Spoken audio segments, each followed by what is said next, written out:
ఈ వీడియోలో మనం శాతవాహనులు వారి యొక్క జన్మస్థానానికి సంబంధించిన వివరాలు తెలుసుకుందాం. శాతవాహనులు పురాణాల ప్రకారం 30 మంది ఆంధ్రులు 450 సంవత్సరాలు రాజ్యం చేసినట్లు చెబుతుంది. ఈ పురాణాలు వీరిని ఆంధ్ర భృత్యులని వ్యవహరిస్తున్నాయి. ప్రాచీన శాసనాల నుండి నాణ్యాల నుండి శాతవాహన రాజుల పేర్లతో చాలా వరకు సరిపోతాయి. అనగా శాసనాలేమో శాతవాహనుల పేర్లు ఉచ్చరిస్తున్నవి. అదే కాకుండా Bhandarkar, Vincent Smith, Burgess, Robeson వంటి పండితులు శాతవాహనులు ఆంధ్రులేనని మగధలో శృంగవంశం విజృంభించిన సమయంలో కృష్ణా గోదావరి మండలాల్లో వారిని రాబ్సన్ అని చెప్పగా, శ్రీకాకుళ, ధాన్యకటక నగరాలు వారి మొదటి రాజధానిని బర్జెస్ బార్నెట్ తీర్మానించారు. అదేవిధంగా శాతవాహనులు మొదటి రాజుల శాసనాలు, నాణ్యాలు మహారాష్ట్రలోనే కానీ ఆంధ్రాలో కనిపించలేదు. అందుచేత శాతవాహనులు మహారాష్ట్రలో విజృంభించి తర్వాత ఆంధ్రదేశాన్ని జయించారని ఒక వాదం. అదేవిధంగా ఆంధ్రుల భాష తెలుగు కానీ శాతవాహనులు వాడింది ప్రాకృత భాష. అందుచేత శాతవాహనులు ఆంధ్రేతరులని శ్రీనివాస శాస్త్రి వాదన. డాక్టర్ గోపాలాచారి మాటల్లో ఇది కేవలం కల్పితమని సెలవిస్తూ వచ్చారు. కన్హేరి శాసనంలోను, పులోమావి కాలంలో గౌతమి బాలశ్రీ వేయించిన నాసిక్ శాసనంలోను శాతవాహన కుల అనే మాట కనిపిస్తుంది.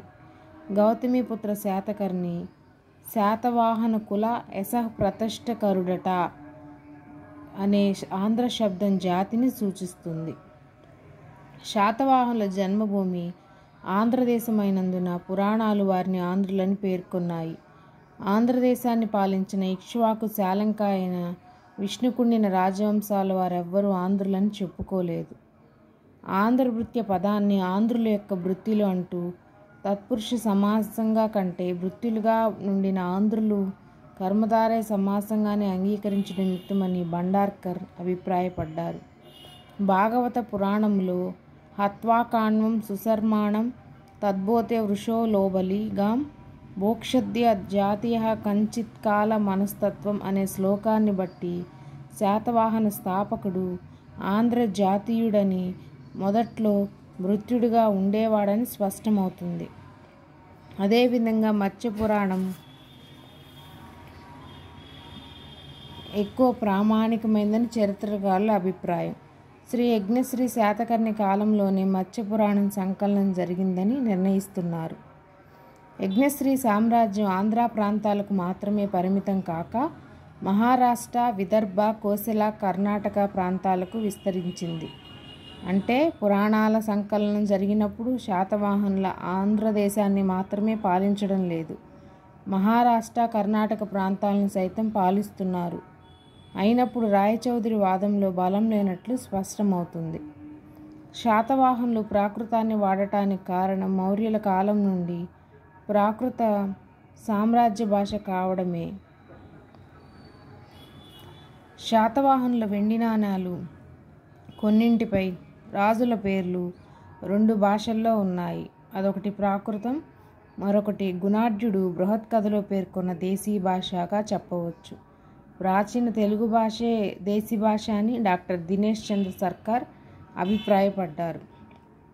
శాతవాహనుల జన్మస్థలం కర్ణాటకమా, విదర్భమా, మహారాష్ట్రమా అని పండితుల్లో భిన్నాభిప్రాయాలు ఉన్నాయి. కర్ణాటక వాదాన్ని శుక్తాంకర్ పండితుడు తన యొక్క రచనలో వెల్లడించగా దానికి ఆధారంగా 3వ పులోమావి మేకధోని శాసనం, పల్లవ శివస్కందవర్మ హేరగడి శాసనాలు ఆధారాలుగా తీసుకొని ఈ శాసనాలు క్రమంగా శాతహాని వార ఆహార అంటే రాష్ట్ర అనే అర్థం వచ్చినట్టు వ్యవహరించినాయి. ఈ వ్యవహారము శాతవాహనుల ప్రాంతంలో సాన్నిహిత్యాన్ని సూచిస్తుంది.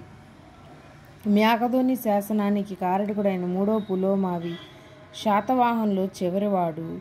శాతవాహన వంశకర్తకు అతనికి 400 సంవత్సరాల కాల వ్యవధి ఉన్నది. అంతేగాక వంశకర్త అయిన శాతవాహనునికి లేదా శ్రీముఖునికి బళ్ళారి ప్రాంతానికి సంబంధించి సాక్ష్యాలు లేవు. కాబట్టి ఈ వాదం కూడా మనం గట్టిగా ఆమోదముద్ర వేయలేము. విదర్భవాదము. శ్రీ వివి మిరాసి పండితుడు శాతవాహనుల జన్మస్థలము విదర్భయే అని, కారవేలుడు తన సైన్యాన్ని పశ్చిమ దిక్కునకు పంపగా అవి కన్నబెన్నా నది వరకు నడిచి మసికా నగరాన్ని హడలిగొట్టి అని చెబుతున్నది. నాసిక శాసనము గౌతమిపుత్ర శాతకర్ణిని బెణాకటక స్వామి అనే బిరుదంతో వ్యవహరిస్తుంది. ఈ రెండు అంశాలపై మిరాసి పండితుడు నిర్మించిన సిద్ధాంత సారాంశం.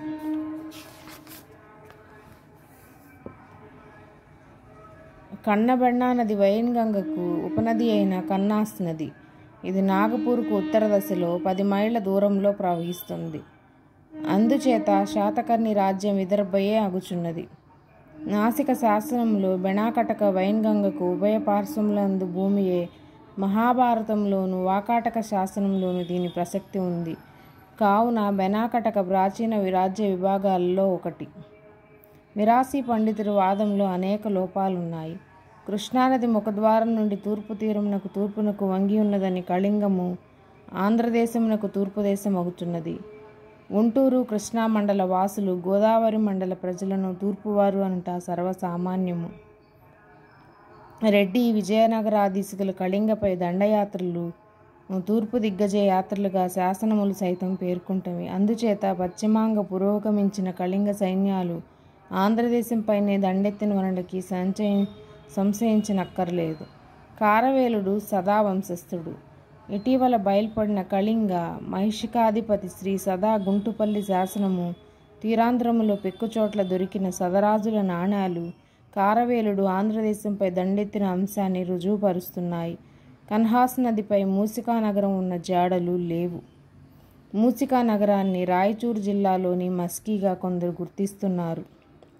గుంటుపల్లి శాసనంలోని రాజుకు మహిషికాధిపతి అనే బిరుదం ఉంది. అన్ని కారణాల వల్ల కారవేలుని పశ్చిమ దిగ్గజయాత్ర ఆంధ్రదేశ కృష్ణానది ప్రాంతం మీదనే జరిగిందని, కన్నబెన్నా నది కృష్ణవేణి నది అని నిర్ణయించడం సమంజసంగా కనిపిస్తుంది. కటక్, కళ్యాణ కటకం, ధాన్య కటకం అనే పేర్లు ఉదాహరణగా బెనాకటకము ఒక రాజ్యము, రాష్ట్రముగా, నగరముగా గ్రహించడం యుక్తము. మొదటి శాతకర్ణి గౌతమిపుత్ర శాతకర్ణి విదర్భ నేలినానందుకు మాత్రము ఆ శాసనాల నుండి సాక్ష్యం లభిస్తుంది. మహారాష్ట్రవాదము. పిటి శ్రీనివాస అయ్యంగర్ గారి వాదన శాతవాహనులు మహారాష్ట్రులని ప్రాకృత భాష వాడినందున ఆయన ఆ యొక్క భావాన్ని తెలియజేశారు. వీరి భావానికి జోగెల్కర్ మొదలైన పండితులు మరికొన్ని అంశాలు జతపరిచి శాతవాహనులు ఆదిమ నివాసం మహారాష్ట్రే అనే వాదాన్ని రూపొందించారు.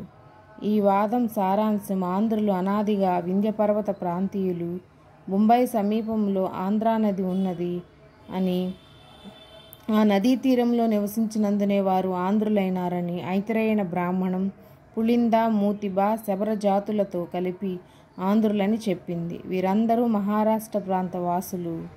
ఆంధ్రుల సైతము వారిలోని వారే. ఆంధ్రులలో ఒక తెగ శాతవాహనులు. ప్రాచీన రాజ్యాలను పేర్కొంటూ వ్యాకరణవేత్త పాణిని అవంతి, కోసల, కరుళ, కళింగములను మాత్రమే పేర్కొన్నాడు. దీనిని బట్టి పాణిని కాలంలో ఆంధ్రదేశం రాజకీయ వ్యక్తిత్వం లేక కళింగ రాజ్య అంతర్గతమై ఉండేది.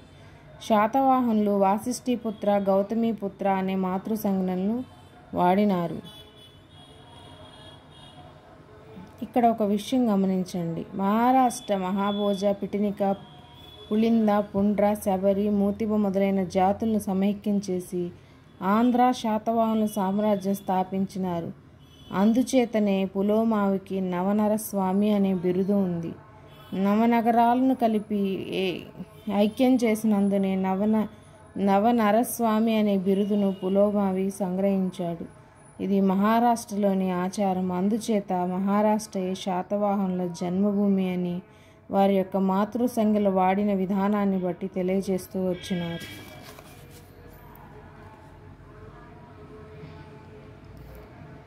నేటికి శబరులు ఆంధ్ర, ఒరిస్సా ప్రాంతాలలో ఉన్నారు. పులోమావి పౌరాణిక వంశ క్రమాన్ని బట్టి 23వ రాజు. బౌద్ధ వాంగ్మయం ఆంధ్రకళింగ జనపదాలను ఆంధ్రనగరిని పేర్కొనడం విస్మరించారని చారిత్రక సారాంశం. అశోకుని పూర్వం నుండి అందక బౌద్ధ భిక్షువులు ఆంధ్రదేశ ప్రత్యేకతను నిలిపినారు. నవనరస్వామి బిరుదు ఉన్న పులోమావి పౌరాణిక వంశ క్రమాన్ని బట్టి 23వ రాజు. శ్రీముఖుడు అతని కుమారుడు మొదటి శాతకర్ణి.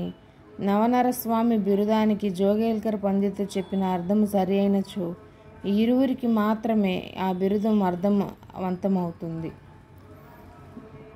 మాతృసంజ్ఞలను వాడిన మొట్టమొదటి శాతవాహన చక్రవర్తి గౌతమీపుత్ర శాతకర్ణి. వంశపట్టికలో 22వ వాడు. శ్రీముఖాదుల జన్మస్థలం మహారాష్ట్రం అయినచో ఈ సాంఘిక సంప్రదాయ ప్రభావం వారిపై బలంగా ఉండవలసి ఉన్నది. కానీ వారెవ్వరూ మాతృసంజ్ఞలు వాడలేదు కాబట్టి మాతృసంజ్ఞల ఆధారంగా శాతవాహనుల జన్మభూమి మహారాష్ట్రమని నిర్ణయించలేము. డాక్టర్ కె గోపాలాచారి మొదలైన వారు మరొక వాదాన్ని ప్రారంభించారు. శాతవాహనులు ఆంధ్రులే, ఆంధ్రదేశమే వారి జన్మభూమి అయ్యుండవచ్చు. కానీ ప్రథమంగా స్వతంత్ర రాజ్యాధికారాన్ని ఆంధ్రులు మహారాష్ట్ర ప్రాంతంలోనే స్థాపించారు. తర్వాత చాలా కాలానికి గౌతమీపుత్ర శాతకర్ణి కుమారుడైన పులోమావి కాలంలో ఆంధ్రదేశాన్ని జయించి పాలించసాగారు. వీరి వాదానికి ముఖ్యమైన ఆధారం శాతవాహన చక్రవర్తుల్లో మొదటివారు శాసనాలు, నాణ్యాలు మహారాష్ట్రంలో లభించడమే. బాలశ్రీ నాసిక్ శాసనములో ఆంధ్రదేశ ప్రసక్తి లేకపోవడం తమ వాదాన్ని బలపరుస్తుందని వీరి భావన. గోపాలాచారి వాదంలో కొంత నిజం ఉన్నట్లు ముందు పరిశీలిద్దాం. అయితే ఆచార్య గుర్తి వెంకటరావు గారు శాతవాహనులు ఆంధ్రులని అంగీకరిస్తే వారి సామ్రాజ్యం తూర్పు నుండి పశ్చిమానికి విస్తరించిందని చెప్పడమే సమంజసము. వాంగ్మయ పురావస్తు సాక్ష్యాలు ఈ వాదాన్ని బలపరుస్తున్నవని అంటారు. ఇక్కడ మనం గుర్తి వెంకటరావు గారి వాదన ప్రకారం తూర్పు నుండి పశ్చిమానికి శాతవాహనులు విస్తరించారు.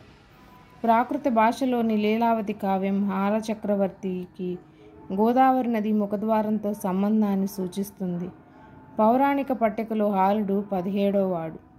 అదేవిధంగా ఇక్కడ మనం పైన చూసినప్పుడు పౌరాణిక పట్టిక ప్రకారము పులోమావి 23వ వాడు. గౌతమీపుత్ర శాతకర్ణి 22వ వాడు. గౌతమీపుత్ర శాతకర్ణికి 5 తరముల ముందువాడు.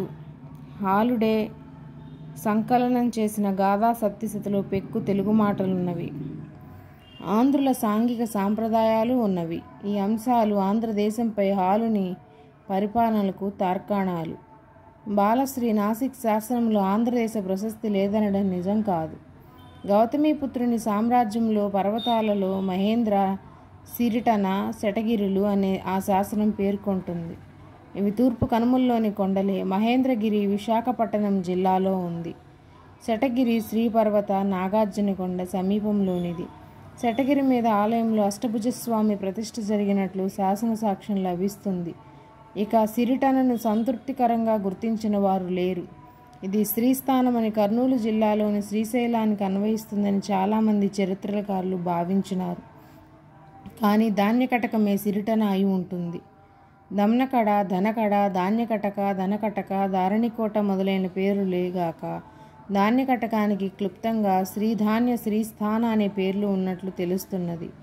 అయితే ఇది పర్వతం కాదనే అభ్యంతరం చెప్పవచ్చు. బౌద్ధ వాంగ్మయంలో ధాన్యకటకానికి పూర్వశైలం అనే పేరు చాలా ప్రసిద్ధి. గ్రూప్ 2 2019లో జరిగిన మెయిన్స్లో ఈ క్వశ్చన్ అడగటం జరిగింది. బౌద్ధ వాంగ్మయంలో ధాన్యకటకానికి గల పేరు పూర్వశైలం. చైనా యాత్రికుడైన యువాన్చాంగ్ ధాన్యకటకం తూర్పు దిక్కున ఒక పర్వతం ఉందని, అక్కడ వజ్రపాణి ఆలయం ఉందని రాసినాడు. సింహళ బౌద్ధ గ్రంథాలలో వజ్రపర్వత వాసనీకాయ అనే బౌద్ధ సంఘం పేరు కనిపిస్తుంది. ఈ వజ్రపర్వతం యువాన్చాంగ్ వర్ణించిన పర్వతం పూర్వశైలం ఒకటే అయి ఉండవచ్చు. అదే నాసిక్ శాసనంలోని సిరిటన అని చెప్పవచ్చు. గౌతమీపుత్రుని వాహనాలు 3 సముద్రాల్లో నీరు త్రావేవట. తూర్పు తీరం వరకు అతని సామ్రాజ్యం విస్తరించినప్పుడే అది సంభవం అవుతుంది. కాబట్టి గౌతమీపుత్రుని సామ్రాజ్యంలో ఆంధ్రదేశం చేరి ఉన్నదనుట స్పష్టము. అయితే నాసిక్ శాసనంలో ఆంధ్రదేశం పేరు లేని మాట వాస్తవమే.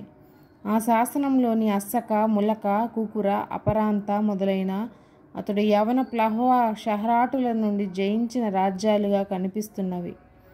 ఇక్కడ అస్సక, ములక అనేవి ఆంధ్రదేశంలోని బోధన్ జిల్లాలు. ఆంధ్రదేశం అతడు జయించినది కాదు, అది అతని పైతృకం. అందుచేతనే ఆంధ్రదేశం నుండి గౌతమిపుత్రుడు విజృంభించి ప్రాగుత్తర రాజ్యాలను జయించినాడు. ఈ విషయాన్నే నాసిక్ శాసనం సూచిస్తున్నది.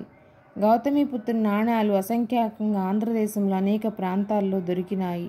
నాగార్జున కొండలో జరిగిన ఇటీవల తవ్వకాలలో గౌతమిపుత్రుని నాణ్యాలతో పాటు నాణ్యాలు ముద్రించిన దిమ్మలు దొరకడం ఒక విశేషం.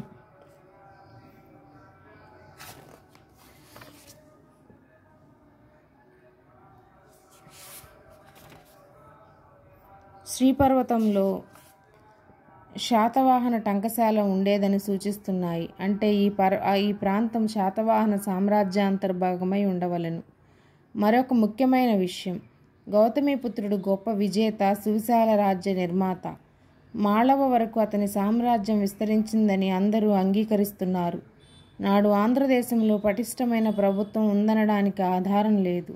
అట్టి పరిస్థితుల్లో గౌతమిపుత్రుడు ఆంధ్రదేశాన్ని జయించక విడిచిపెట్టినాడనే వాదంలో అర్థం అనిపించదు. మెగాస్తనీస్ రాసిన దాన్ని బట్టి చంద్రగుప్తుని కాలానికి ఆంధ్రులకు పెద్ద సైనిక బలం ఉంది. బలిష్ఠులైన 30 దుర్గాలున్నాయి.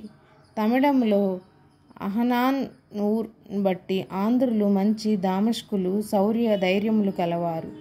అంతటి సైనిక బలం, ఆర్థిక సౌష్ఠవం ఉండడం కేంద్రీకృతాధికారం ఉన్న సువిశాల రాజ్యంలోనే సాధ్యమవుతుంది. దక్షిణాత్య జాతులుగా అశోకుని శాసనాలు పేర్కొంటున్న రధిక, పిటినిక, భోజక, పులింద, ఆంధ్ర జాతులన్నీ మహారాష్ట్రంలో నివసించేవారిని ఊహించడంలో అర్థం కనిపించదు.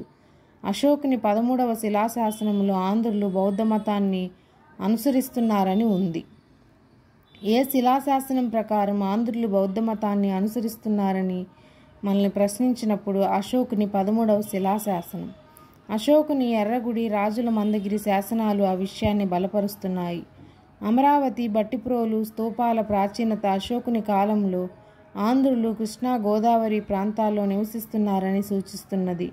శాతవాహన వంశానికి మూలపురుషుడుగా చారిత్రకులు భావిస్తున్న శాతవాహన నాణాలు కొండాపూర్, వరంగల్ ప్రాంతాల్లో దొరికినాయి.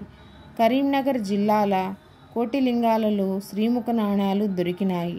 శాతవాహనునికి బహుశా పౌత్రుడైన మొదటి శాతకర్ణికి దక్షిణాధిపతి అనే బిరుదం ఉంది. దక్షిణాపదం అంటే నర్మదా, కావేరీ నదుల నడిమిన దేశమని పై వివరించినాము. మొదటి శాతకర్ణికి గల బిరుదు దక్షిణాధిపతి. పై అంశాల వల్ల ప్రప్రథమ నుండి శాతవాహనుల అధికారం ఆంధ్రదేశంపై చలామణి అయినట్లు తెలుస్తుంది. ఇంటకెలిచి రచ్చగెలవమన్న సామెత ప్రకారం అపారమైన సైనిక బలంతో మౌర్యులకు నామమాత్రపు సామంతులుగా ఉంటున్న శాతవాహనులు తమ మాతృభూమి అయిన ఆంధ్రదేశంలోని స్వతంత్రాధికారాన్ని స్థాపించి అనంతరం విజృంభించి మహారాష్ట్ర ప్రాంతాలను జయించినారనే ఉచితమైన నిర్ణయం. అయితే ఆంధ్రదేశం తూర్పు తీరానికి మాత్రమే పరిమితం కాదు. మొదటి శాతవాహనుల శాసనాలు మహారాష్ట్ర ప్రాంతంలో లభించుటకు కారణం లేకపోలేదు.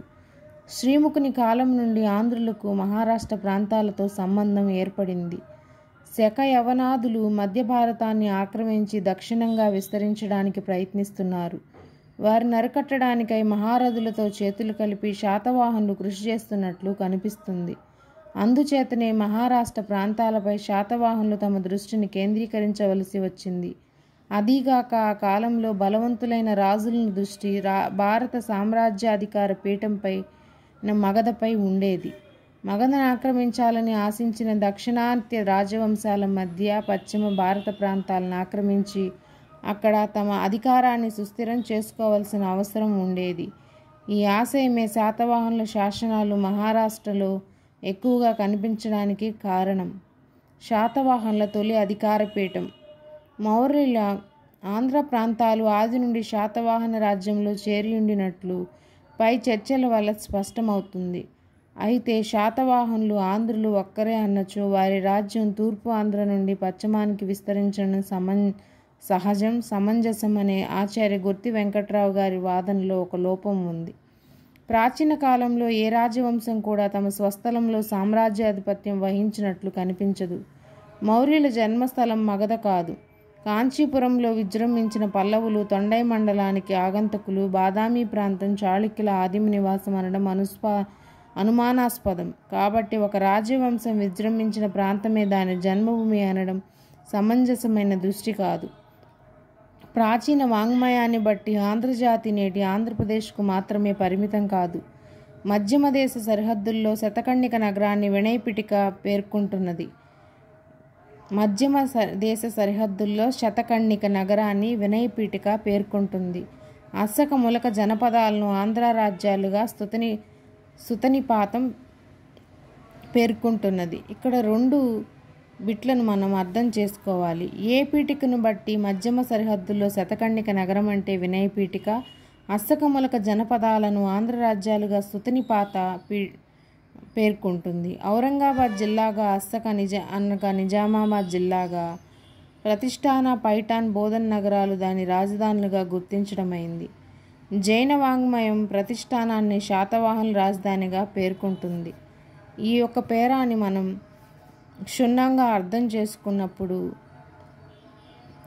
మనం ఈజీగా బిట్స్ని సాల్వ్ చేయగలుగుతాం. శాతకర్ణి పాలిస్తున్నందున ప్రతిష్టానమే శతకర్ణికగా వినయపీఠిక వ్యవహరించి ఉండవచ్చు. జైన వాంగ్మయ సాక్ష్యాన్ని పైఠాన్ పరిసర ప్రాంతాల్లో జరిగిన పురావస్తు ఖనన ఫలితాలు బలపరుస్తున్నాయి. ముఖ్యంగా నెవాసా దగ్గర శాతవాహన వంశంలోని తొలిరాజులైన కన్నా, సిరిసాతకణి, సిరిసాతవాహన నాణ్యాలు ముద్రలు లభించినాయి. సిరిసాతవాహన అనే లేఖనమున్న నాణ్యాలు పూనా, వరంగల్, హైదరాబాదు, కొండాపూర్లో దొరికినాయి. ఇటీవల కరీంనగర్ జిల్లా కోటిలింగాల చెంత శ్రీముఖుని నాణ్యాలు లభించినట్లు చెప్పినాము. ఈ మొదటి రాజుల నాణ్యాలు తీర ప్రాంతంలోనే గాని బిరార్, మాళవ, కర్ణాటకంలో లభించలేదు. మహారథి అంగీలతో తొలి శాతవాహనుల వివాహ సంబంధాలు చేసినారు. ఈ సంబంధాలు శాతవాహన రాజ్య విస్తరణోద్యమంలో ఉపకరించినాయి. కారవేలుని అతిగుంపా శాసనం మొదటి శాతకర్ణి రాజ్యం కళింగ రాజ్య సరిహద్దుల్లో ఉన్నట్లు సూచిస్తున్నది. చుళ్ళ కళింగ జాతకం ప్రకారం దంతపురం రాజధానిగా ఉన్న కళింగాధీశుడు అస్సకరాజైన అరుణునితో పోరాడి పరాజయం పొందినాడు. శాతకర్ణి, కారవేలుల మధ్య సంఘర్షణను ఈ కథ సూచిస్తున్నది. వంశనామం. శాతవాహన పదానికి ప్రాకృత రూపమే శాతవాహన. శాతవాహన, శాతవాహన, శాతకర్ణి పదాలు సమానార్థకాలుగా కనిపిస్తున్నాయి. శత, శతి, సదా అనే హ్రస్వరూపాలు నాణ్యాల మీద ఉన్నాయి. హేమచంద్రుని ప్రకారం శాలివాహన అనేది శాతవాహనకు మరొక ప్రాకృతిక రూపం. శాతవాహన పదానికి పలు అర్థాలు సూచించినారు. జినప్రభసూరి అనే జైన రచయిత ప్రకారము 100ల కొలది శాతవాహన వాహనాలను దానం చేసినందున శాతవాహనులైనారు. వాహనాన్ని పొందిన వారైనందున శాతవాహనులైనారంటే మౌర్య సార్వభౌముల సైన్యంలో ఉన్నత పదవులు వీరు పొంది ఉన్నారని మరొక వ్యాఖ్యానం. ప్రాచీన తమిళ కావ్యమైన శిల్పాధికారంలో నూర్వార్ కన్నార్ అని పేరుంది. ఇది శతకర్ణికి తమిళ రూపము. గోకర్ణ, ఘంటాకర్ణ పేర్ల వలె శతకర్ణి అనేది వ్యక్తినామమని, అతని కుమారుడే శాతకర్ణి అయినాడని మరొక సూచన. ముండారీ భాషలో శాత అంటే గుర్రమని, హాన్, కర్ణి, వహన్ మాటలకు కొడుకు అని, పహన్ మాటలకు కొడుకు అని అర్థము. అందుచేత అశ్వమేధం చేసిన రాజు సంతతి శాతవాహనులైనారని పృజులుస్కీ పండితుని అభిప్రాయము. అశ్వమేధం చేసిన రాజు సంతతి శాతవాహనులైనారని ఏ పండితుని అభిప్రాయం అంటే పృజులుస్కీ. కానీ ఈ వంశకర్త అశ్వమేధం చేసినట్లు రుజువు లేదు. అశ్వమేధం చేసిన వంశాలన్నీ శాతవాహన వంశాలు కావాలని, కానీ చరిత్రలో ఒకే శాతవాహన వంశం ఉంది. కాబట్టి పృజులుస్కీ వాక్యాన్ని అంగీకరించలేము. అయితే ఆంధ్రజాతిలో అశ్వకగణం ఉన్నట్లు వారి పేరునే అస్సక జనపదం ఏర్పడి ఉంటుందని పరిశీలించినాము. వీరి యొక్క కులము శాతవాహనులు, బ్రాహ్మణులు, క్షత్రియులు, శూద్రులు అనే భిన్నవాదాలు ఉన్నాయి. మొదటి శాతకర్ణి అనేక వైదిక క్రతువులు చేసినాడు.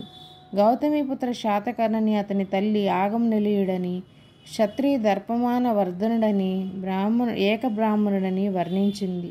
వాసిష్ఠి, గౌతమాది ఉన్నత గోత్రాల బ్రాహ్మణులు శాతవాహనులకు తమ కుమార్తెలనిచ్చి పెండ్లి చేసినట్లు తెలుస్తున్నది.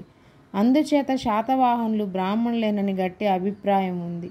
గౌతమి బాలశ్రీ తాను రాజర్షి పత్నినని ఒప్పుకున్నందున శాతవాహనులు క్షత్రియులని కొందరి వాదము.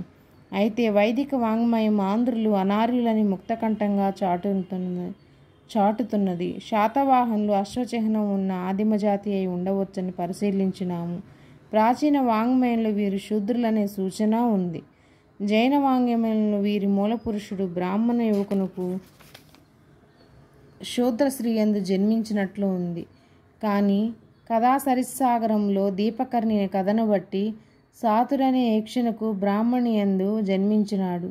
ఈ కథలు జాతి సాంకర్యాన్ని సూచిస్తున్నాయి. దక్షిణాపదములు ఆర్య విస్తరణ, సంస్కృతీకరణ క్రమాలను బట్టి సంఘటనలు అనేకం జరిగి స్థానిక తెగల పూజారులు బ్రాహ్మణులైనారు, పాలకులు క్షత్రియులైనారు. వర్ణ వ్యవస్థకు నిర్దిష్టమైన సరిహద్దులు ఏర్పడి ఆ రోజుల్లో ముఖ్యంగా జైన బౌద్ధ మతాల ప్రభావాల వల్ల రాజకీయ అవసరాలకు అనుగుణంగా అంతర్వివాహాలు జరగడంలో ఆశ్చర్యం లేదు. ఇటీవల రచయిత శాత అనే మాటకు కన్నడంలో హాలికుడనే అర్థం ఉన్నట్లు సూచిస్తున్నారు. శాలి అంటే వరి, వాహన అంటే బండి అనే మాట సైతం హాలికున్నే సూచిస్తుంది. అందుచేత శాతవాహనులు స్థానిక అనార్య జాతి వారై వ్యవసాయ వృత్తిని అవలంబిస్తూ బలవంతులై పాలకవర్గంలో ప్రవేశించి ఉంటారు. దీపకర్ణి కథలో శాతవాహనుల జన్మస్థలాన్ని, కులాన్ని గురించి చారిత్రక అంశం లేకపోలేదని భావన ఇటీవల పరిశోధనలో కలుగుతున్నది. శివమక సదశాసనం అమరావతిలోను, నాణాలు చేబ్రోలు వడ్డమాన్లోను, ముద్రిక రామతీర్థంలోనూ దొరికినాయి. శ్రీ సదశాసనం గుంటుపల్లిలో బయలుపడింది. హారతీపుత్ర మానసద శాసనం వేల్పూరులో ఉంది. మానసద, మహాసద నాణ్యాలు వడ్డమాన్లో లభించినాయి. శ్రీసదకు మహామేఘవాహన, కళింగ, మహిషికాధిపతి బిరుదులున్నాయి. కావున వీరు కారవేలుని వంశం వారని స్పష్టమవుతున్నది. వీరి నాణాల మీద వృక్ష చైత్యము, సింహము ఉన్నాయి. ఇక శాతవాహనుల ప్రాచీన నాణాల మీద సదవాహన, శాతవాహన రూపాలు, వృక్ష చైత్యము, అశ్వము కనిపిస్తున్నాయి. వృక్ష చైత్యము యక్షారాధనకు నిదర్శనము. కాబట్టి సదరాజులు, సదావాహనులు ఉభయులు యక్షజాతీయులు. దీపకర్ణి కథలోని సాతుడే ఉభయుల మూల పురుషుడు. కాల నిర్ణయం. శాతవాహన వంశాన్ని గురించిన సమస్యల్లో కాల నిర్ణయం కూడా ఒకటి. దీని గురించి చరిత్రకారుల్లో కూడా ఏకాభిప్రాయం లేదు. వీరు పురాణాల సమాచారంలోని అందుకు కారణం పురాణాల సమాచారంలోని వైరుధ్యాలే. శాతవాహనుల అనంతరం దక్షిణాపద రాజకీయాల పరిణామాల దృష్ట్యా శాతవాహన అస్తమయ సమయం క్రీస్తు శకం 225 తర్వాత జరగలేదని నిశ్చయంగా చెప్పవచ్చు. కానీ శాతవాహన యుగారంభాన్ని గురించి అంగీకారం లేదు. శాతవాహనులు దాదాపు 456 సంవత్సరాలు పాలించినట్లు పురాణాల మధ్య స్థూలమైన అంగీకారం ఉంది. కానీ వివరాలలో మాత్రం ఐక్యం లేదు. ఆచార్య గుర్తి వెంకట్రావు గారి సిద్ధాంతం ప్రకారం శాతవాహనులు క్రీస్తుపూర్వం 271లో రాజ్యం స్థాపించినారు. మత్స్య పురాణాన్ని బట్టి శాతవాహనులు 15వ రాజైన పులోమావి కణ్వాయ సుశర్మను క్రీస్తుపూర్వం 30లో వధించినాడు. పులోమావి క్రీస్తుపూర్వం 43లో సింహాసనం ఎక్కినాడు. పులోమావికి రాజ్యస్థాపకుడైన శ్రీముఖునికి మధ్య 228 సంవత్సరాల వ్యవధి ఉంది. కాబట్టి రాజ్యస్థాపన క్రీస్తుపూర్వం 271లో జరిగిందని ఆచార్య గుర్తి వెంకట్రావు గారు స్పష్టం చేస్తున్నారు. కానీ క్రీస్తుపూర్వం 256 ప్రాంతంలో ఇచ్చిన అశోకుని 13వ శిలాశాసనం ఆంధ్రులు రాజవిషయంలో అంటే మౌర్య సామ్రాజ్యంలో నివసిస్తున్నట్లు చెబుతున్నది. అదేవిధంగా ఆర్డి భండార్కర్ గారు క్రీస్తుపూర్వం 73లోనే ఆంధ్రులు స్వతంత్రులైనారని చెప్తున్నారు. ఈ విధంగా కాల నిర్ణయ విషయంలో కూడా చరిత్రకారుల మధ్య భిన్నాభిప్రాయాలు చోటు చేసుకున్నాయి. భండార్కర్ సర్కార్ సిద్ధాంతాలలో చాలా లోపాలు ఉన్నాయి. సాధారణంగా పురాణాలు, సమకాలీన రాజవంశులు ఒకరి అనంతరం మరొకరు పేర్కొంటారు. వాయుపురాణం 15 మంది రాజులను పేర్కొంటే వారికి 300 సంవత్సరాలు ఇస్తున్నది. అదే ప్రామాణికంగా ఈ పండితులు అంగీకరిస్తూ ఆ పురాణాల్లో లేని రాజుల శాకవంశాలు సభ్యులుగా సూచిస్తున్నారు. అదేవిధంగా 30 మంది రాజుల్లో శాకవంశాల వారు ఉన్నారనుచు నాణ్యాల నుండి లభ్యమవుతున్న కౌశికీపుత్ర, కర్ణ, శివమకాది పేర్లు సైతం పురాణాల్లో ఉండవలసి ఉంది. వాయుమత్స్య పురాణాల వ్యత్యాసాన్ని డాక్టర్ విన్సెంట్ స్మిత్ సంతృప్తికరంగా సమన్వయం చేశాడు. మత్స్యపురాణంలో 450 సంవత్సరాలకు, వాయుపురాణంలో 300 సంవత్సరాలకు మధ్య వ్యత్యాసం 156, శుంగ 112, కణ్వ 45 వంశాల పాలనాకాలంతో పూర్తవుతుందని వాయుపురాణం లెక్క కణ్వ వంశాతుల నుండి ప్రారంభమైంది. సుశర్మను చంపింది శ్రీముఖుడు కాక అతని సంతతివాడు అని స్మిత్ చెప్పినాడు. ఆంధ్రులను పులోమలని వ్యవహరించడం ద్వారా పులోమ సుశర్మను చంపినాడని మత్స్యపురాణం సూచిస్తుంది. వాయుపురాణంలో పులోమావి 5వ వాడు, కానీ మత్స్యపురాణంలో 15వ వాడు. పురాణాల సమాచారం యథాతథంగా స్వీకరించడం ఎంత ప్రమాదమో పూర్తిగా నిరాకరించడం అంత ప్రమాదము. శాతవాహన వంశం 456 సంవత్సరాలు పాలించినట్లు పురాణాలు చెబుతున్నాయి. ఈ వంశము 225 క్రీస్తు శకం ప్రాంతంలో అంతరించి ఉంటుందని, అయినచో 456 నుంచి 225 క్రీస్తుపూర్వం 230 ప్రాంతంలో విజృంభించి ఉంటుందని, ముఖ్యంగా నెవాసాలో జరిగిన తవ్వకాలలో శాతవాహన, కన్హ, శ్రీ శాతకర్ణి అనే మొదటి రాజుల నాణ్యాలు దొరికిన విధానాన్ని బట్టి వీరు ఈ యొక్క విషయాన్ని అంచనా వేశారని సంకాలియా వంటి నిపుణులు పరిశీలించారు. హతిగుంప శాసనము ప్రకారము కారవేలుడు క్రీస్తుపూర్వం 183 ప్రాంతములో కళింగాధిపతి అయినాడు. అయినా అన్నింటికంటే ముఖ్యమైనది క్రీస్తుపూర్వం 3వ శతాబ్ది ఉత్తరాంధ్రలో దక్షిణాపథ రాజకీయ పరిస్థితులు ఆంధ్రుల స్వతంత్ర రాజ్యస్థాపనకు అనుకూలంగా ఉన్నాయి. ఈ విధంగా కాల నిర్ణయంలో కూడా చరిత్రకారుల మధ్య భిన్నాభిప్రాయాలు చోటు చేసుకున్నాయి. వంశస్థాపకుడు పురాణాల పట్టిక ప్రకారం ఆంధ్ర శాతవాహన రాజులో శ్రీముఖుడు ఆద్యుడు. ఇతని పేరుకు శిశుక, సింధుక, సిప్రక, శుద్ర, చిముక అనే భిన్న రూపాల్లో కనిపిస్తుంది. శాసనాల వల్ల, కోటిలింగాల నాణ్యాల వల్ల శ్రీముఖుడు అనేది శుద్ధరూపం అని తెలుస్తున్నది. ఆద్యుడిగా పేర్కొనడం వల్ల పురాణాలు శ్రీముఖుడనే వంశకర్తను సూచిస్తున్నాయి. కానీ నానాఘాట్ శాసనంలో సిరిముఖ, శాతవాహన సిరిమతో అనే కన్హేరి శాసనం అతని తమ్ముడైన కృష్ణుని శాతవాహన కుల అని పిలిచినందున శ్రీముఖుడు వంశకర్త కాదని స్పష్టమవుతున్నది. గౌతమిపుత్ర శాతకర్ణిని నాసిక్ శాసనం శాతవాహన కుల యశప్రతిష్ఠాకర అని కీర్తిస్తుంది. సారస్వతంలో శాతవాహన రాజు ప్రశస్తి ఉంది. శాసనాలు, నాణ్యాల నుండి శాతవాహన అనేది వ్యక్తినామం అని స్పష్టంగా తెలుస్తుంది. వరంగల్, హైదరాబాదుల దగ్గర దొరికిన నాణ్యాల మీద సాద్వహ లేఖనం ఉంది. ఈ సాద్వహుడు శ్రీముఖుని కంటే పూర్వుడని, అతడే శాతవాహన మూలపురుషుడని ఆచార్య మిరాసి రామారావు గారు అభిప్రాయము. ఈ సాద్వహుడు స్వతంత్ర స్థాపకుడైనచో అతన్ని ఆద్యుడిగా పురాణాలు పేర్కొని ఉండేవి. శ్రీముఖుని గురించి ఒక సందర్భంలో సింధుకోందస జాతీయ ప్రాప్తిమాం వసుంధర అని రాజా శ్రీముఖ అని చెప్పడం వల్ల శ్రీముఖుడు వంశకర్త అని, శ్రీముఖుడు స్వతంత్రాంధ్ర రాజ్యస్థాపకుడని నిర్ణయించడం సమంజసం. నానాఘాట్ కనుమ శిల్పాల మీద లేఖనాల్లో సిరిముఖ శాతవాహనో అన్న దాన్ని బట్టి శాతవాహనకు శ్రీముఖుడు కొడుకని నిర్ణయించవచ్చు. శాతవాహనుడు అశోక మౌర్యుని సామంతుడై నాటి పరిస్థితులను పరిశీలించి తన రాజ్యాన్ని కట్టుదిట్టం చేసి ఉంటాడు.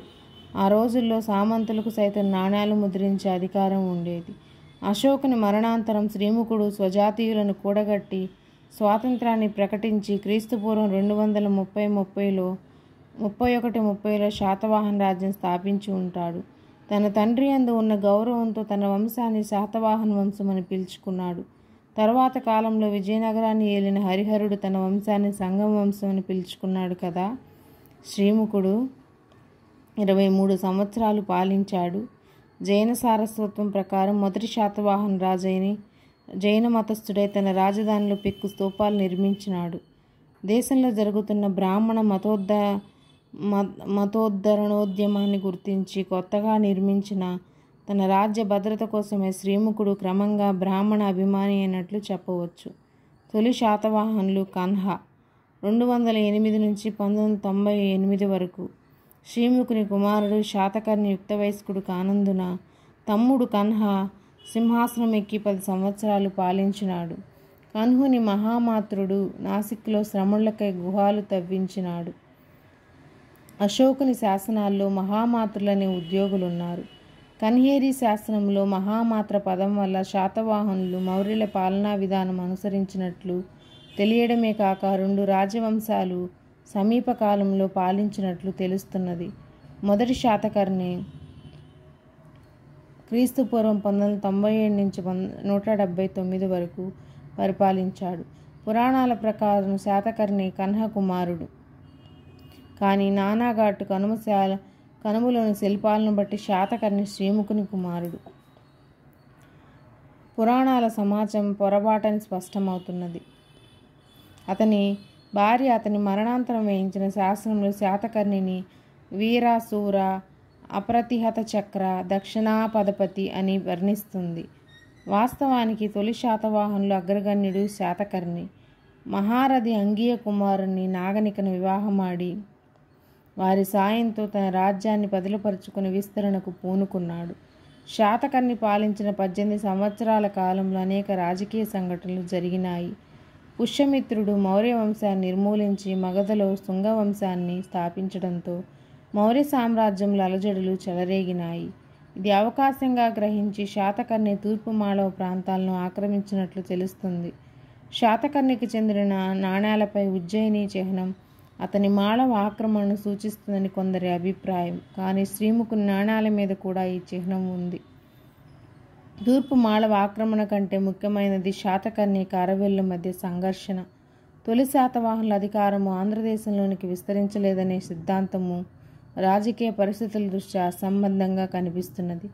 చాళుక్య, చోళ, బహుమని, విజయనగర సామ్రాజ్యాల మధ్య సంఘర్షణలు చరిత్ర ప్రసిద్ధమైన వీనికి నాంది శాతవాహన యుగంలో శాతకర్ణి కారవేలుని కాలంలో నాంది పలకడమైంది. అతిగుంప శాసనాన్ని బట్టి క్రీస్తుపూర్వం 181లో శాతకర్ణిని లక్ష్యం చేయక కారవేలుని సైన్యాలు కన్నబడినా వరకు పురోగమించి మూషిక నగరాన్ని హడలకొట్టాయి. చుళ్ళకళింగ జాతకంలో కళింగాధిపుడైన అశ్వకాదీసుని విజయం కారవేలునిపై శాతకర్ణి విజయమే అయి ఉండవచ్చు. కారవేలునిపై విజయానికి స్వీయ సామ్రాజ్య విస్తరణకు సూచనగా శాతకర్ణి 2 అశ్వమేధాలు రాజసూయం చేసినాడు. అశ్వమేధ సందర్భంలో అతను ముద్రించిన నాణెం ఒకటి ఇటీవల పూనా సమీపంలో దొరికింది. శాతకర్ణి వైదిక మతాభిమాని. పై యజ్ఞాలే కాక అప్తోర్యామ, అనారంభీయ, త్రిరాత్ర, దశరాత్ర, త్రయోదశరాత్రాది క్రతువులో నర్చి గోపీరణ్య భూదానాలతో బ్రాహ్మణులను తృప్తిపరిచాడు. శాతకర్ణి చాలా చిన్న వయస్సులోనే మరణించాడు. నానాఘాట్ కనుమలోని శిల్పాలను బట్టి అతనికి కుమార హకుసిరి, సతి శ్రీమత్, కుమార శాతవాహన, వేదసిరి అనే కుమారులు ఉన్నట్లు తెలుస్తుంది. వీరు పిన్న వయస్కులైనందున వాళ్ళ తల్లి నాగానికాదేవి రాజ్యభారం వహించి తన తండ్రి త్రణకైరో సాయంతో సమర్థతతో నిర్వహించింది. నాగనిక చాలా ఆధ్యాత్మిక చింతన ఉన్న రాణి. శాతకర్ణి క్రతుకాండలో ఆసక్తితో పాల్గొనేది. యజ్ఞహూత ధూప సుగంధయ అనే దిగవ్రత సుందయ అని వర్ణించుకున్నది. పూర్ణోత్సంగుడు. మొదటి శాతకర్ణి తర్వాత రాజులను గురించి శాసన వాంగ్మయ ఆధారాలు పరస్పర విరుద్ధంగా ఉన్నాయి. శాతకర్ణి తర్వాత పూర్ణోత్సంగ సింహాసనం ఎక్కినట్లు పురాణాలు చెబుతున్నాయి. కానీ నెవాసా ప్రాంతంలో శతసిరి శాతవాహన లేఖ నాణేలు దొరికినాయి. వీరిని శతసిరి, శతకుమార శాతవాహనులుగా గుర్తించవచ్చు. అయితే నానాఘాట్ శాసనాన్ని బట్టి శాతకర్ణి అనంతరం వేదసిరి ఎక్కినాడు. వేదసిరికే పూర్ణోత్సంగుడు అనేది వేదసిరి బిరుదులై ఉంటుంది. ఆ బిరుదులకి శుంగులకు పూర్తిగా విసర్జించినాడని అర్థము. పురాణాల ప్రకారము శుంగవంశ కాలంలో ఆంధ్రులు మగధను ఆక్రమించి సూచన కనిపిస్తుంది. పై సాక్ష్యాలను సమన్వయం చేస్తూ నాగనిక మరణాంతరం అన్నదమ్ముల మధ్య కలహం చెలరేగి రాజ్యాన్ని పంచుకొని వారు పరిపాలించారని చెప్పవలసి వస్తుంది. వేదసిరి పైఠాన్లో రాజ్యం చేస్తుండగా శతసిరి తూర్పు మాళవంలోను, సిరి శాతవాహనుడు సువర్ణకర్ర ప్రాంతంలో పాలించినారు. జైన వాంగ్మయంలో శక్తిశ్రీ శతసిరి ఒక్కరే అయి ఉంటారు. శాతవాహన రాజ్య విచ్చిత్తి కారవేలునికి మంచి అవకాశమైంది. శాతకర్ణి చేతిలో పొందిన పరాభవం ప్రతీకారం తీర్చుకునే ఉద్దేశంతో ఆంధ్రరాజ్యంపై దండెత్తినాడు. అతిగుంప శాసనం ప్రకారం తన 4వ రాజ్య సంవత్సరంలో దండెత్తి భోజక పిటినికాదులను వశపరుచుకున్నాడు. 11వ సంవత్సరంలో మైసోలియాలోని వాణిజ్య కేంద్రమైన పృథుడ నగరాన్ని నిర్మూలించినాడు. పృథుడ నగరం బహుశా ప్రతిపాలాపురం అయి ఉంటుంది. గుంటుపల్లి శాసనంలో కళింగరాజుకు మైషకాధిపతి బిరుదం ఉంది. తొలి శాతవాహనంలో మరో ప్రముఖుడు 2వ శాతకర్ణి.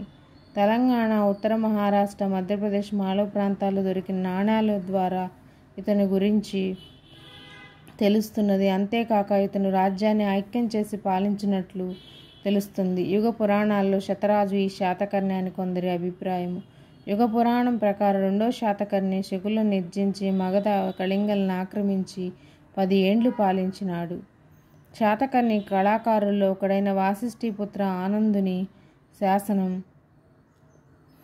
సాంచిస్తూప దక్షిణ ద్వారం మీద ఉంది. 2వ శాతకర్ణి 56 సంవత్సరాలు ఏలినాడు. 2వ శాతకర్ణి మరణాంతరం అపీలక, మేఘస్వాతి, కుంతల శాతకర్ణి, పులోమావి, ఆలశాతవాహనులు పాలించినారు. వాత్స్యాయన కామసూత్రాలు, కథా సరిస్సాగం, కావ్యమీమాంసంలో కుంతలని పేరు కనిపిస్తుంది. ఇతని ఆస్థానంలో శర్వవర్మ కాతంత్ర వ్యాకరణాన్ని, గుణాఢ్యుడు బృహత్కథను రాసినారని ప్రతీతి. పులోమావి 15వ రాజు. ఇతడే సుశర్మను చంపినాడని మత్స్యపురాణం సూచిస్తున్నది. లీలావతి కావ్యము, అభిధాన చింతామణి, దేశీనామమాల మొదలైన గ్రంథాలు హాలుని కీర్తిని అజరామరం చేసినాయి.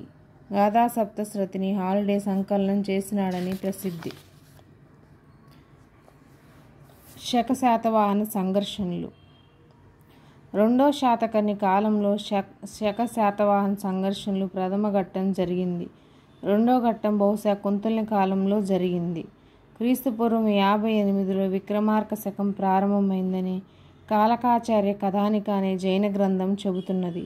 నాడు ప్రతిష్టానం పాలిస్తున్నదే శాతవాహనులే. ఆ విక్రమాదిత్యుడు కుంతలుడై ఉండవచ్చు. తిరిగి భూమికను నాయకత్వంలో షహరాట వంశస్థులైన శకులు విజృంభించినారు. శక శాతవాహన సంఘర్షణను గ్రీకు గ్రంథమైన పెరిప్లస్ ధ్రువపరుస్తున్నది. దక్షిణాపథంలో రేవు పట్టణాలను వర్ణిస్తూ పెరిప్లస్ పెద్ద సారంగేనస్ కాలంతో కళ్యాణి రేవు సురక్షితంగా ఉండేది. కానీ సాండర్స్ కాలంలో ఈ రేవును శకులు అటకాయించి అచ్చటికి చేరే ఓడలను బరిగజి చేస్తున్నారు. అంటే వారి ఓడలను పట్టుకుంటున్నారు. దీనివల్ల 2వ శాతకర్ణి కాలంలో కళ్యాణి ప్రసిద్ధి రేవు పట్టణంగా ఉండేది. ఇక్కడ మనం 2వ శాతకర్ణి కాలంలోని ప్రసిద్ధ రేవు పట్టణం అడిగినప్పుడు కళ్యాణి. కానీ శాండర్స్ కాలంలో శకుల వల్ల అంతరాయం కలిగిస్తుంది అని తెలుస్తుంది. గౌతమిపుత్ర శాతకర్ణి పూర్వీకులలో సుందర శాతకర్ణి ఉన్నాడు. అతడే శాండర్స్ అయి ఉంటాడు. సామ్రాజ్య ఉన్నతి గౌతమిపుత్ర శాతకర్ణి కాలంలో శాతవాహనుల యశస్సును తిరిగి ప్రతిష్ఠించింది. ప్రముఖ భారత చక్రవర్తుల్లో ఒకడని నాసిక్లోని అతని 2 శాసనాలు, అతని తల్లి బాలశ్రీ వేయించిన నాసిక్ ప్రశస్తి గౌతమిపుత్రుని గురించి తెలుసుకోవడానికి ముఖ్య ఆధారాలు. ఈ ప్రశస్తి అతని కొడుకు పులోమావి 19వ రాజ్య సంవత్సరంలో వేయించింది. గౌతమిపుత్రుని కాలాన్ని గురించి అభిప్రాయ భేదం ఉంది. 106 క్రీస్తు శకంలో సింహాసనం ఎక్కి 130 వరకు పాలించాడని DC సర్కార్ అభిప్రాయం. నహపాణుని చివరి తేదీ 46, అది క్రీస్తు శకం 124కు సమమవుతుంది. గౌతమిపుత్రుడు నాసిక్ శాసనం అతని 18వ రాజ్య సంవత్సరంలో, అంటే షారాటులపై దాడి సందర్భంలో ఇచ్చింది. ఆ దాడి ఫలితంగా షారాట వంశం నిర్మూలమైనది. అందుచే నహపాణుని 40 రాజ్యకాలం గౌతమిపుత్రుని 18వ రాజ్యకాలానికి సమమవుతుంది. కాబట్టి గౌతమిపుత్రుడు క్రీస్తు శకం 106లో సింహాసనం ఎక్కినాడని సర్కార్ అభిప్రాయపడ్డాడు. కానీ షహరాటుల అనంతరం రాజ్యం చేసిన కర్దమక వంశస్థుల శాసనాలు, గ్రీకు రచన పెరిప్లస్ సాక్ష్యము సర్కార్ సిద్ధాంతానికి విరుద్ధంగా ఉన్నాయి. ఈ గ్రంథము మాంబేనస్ అంటే నహపాండుని రాజ్యాన్ని వర్ణిస్తుంది. కాబట్టి నహపాండు ఆ కాలం వాడని తెలుస్తుంది. ఇక కర్దమక వంశస్థుడు చస్తునుని అంధౌ శాసనం క్రీస్తు శకం 130 సంవత్సరానిది. ఈ శాసనం ప్రకారం నాటికి అతని శాతవాహనుల నుండి కదియవార్ ప్రాంతం జయించి పౌత్రుడు రుద్రదామునితో కలిసి పాలిస్తున్నట్లు తెలుస్తున్నది. అంతకు పూర్వం కొడుకు జయరామునితో కలిసి చస్తునుడు ఆ ప్రాంతం పాలించినాడు. అంటే కతియార్ ప్రాంతాలను క్రీస్తు శకం 120లోని చస్తునుడు జయించి ఉండవలను. గౌతమీపుత్రుడు యోధగ్రేసరుడు విజేత. అతను సింహాసనం ఎక్కే నాటికి శాతవాహన రాజ్యము సంకుచితమై ప్రతిష్టానానికి తూర్పున ఆంధ్ర ప్రాంతాలకు మాత్రమే పరిమితమై ఉండేది. దిగ్విజయ యాత్రలోనొచ్చి ఆ రాజ్యాన్ని సువిశాల రాజ్యంగా రూపొందించి షహరాట వంశాన్ని నిర్మూలన చేసి గౌతమీపుత్రుడు షహరాట వంశ నిరవశేషకర అనే బిరుదాన్ని ధరించినాడు. జోగల్ తంబి నాణక నిధిలో గౌతమీపుత్రుడు పునరుద్ధరించిన నహపాండుని నాణ్యాలు లభించినాయి. ఇవి షహరాటులపై అతని అఖండ విజయాన్ని సూచిస్తుంది. బహుశా అతని అల్లుడైన ఋషభదత్తుడు అని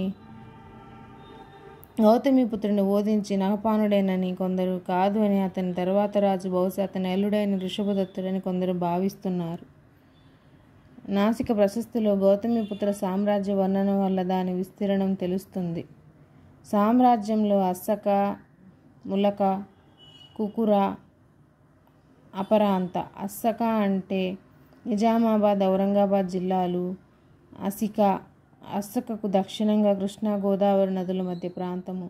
ములక పైఠాన్ పరిసర ప్రాంతము. సౌరాష్ట్ర, దక్షిణ కదేయవాడని. కుకుర తూర్పు రాజస్థాన్ అని. అవరాంత ఉత్తర కొంకణ, ఉత్తర మహారాష్ట్ర మధ్య ప్రాంతమని. అనూప నర్మదా నది మీద మహిష్మతి రాజధాని. విదర్భ బీరార్ అని. అకార తూర్పు మాళవ విదిశ రాజధాని.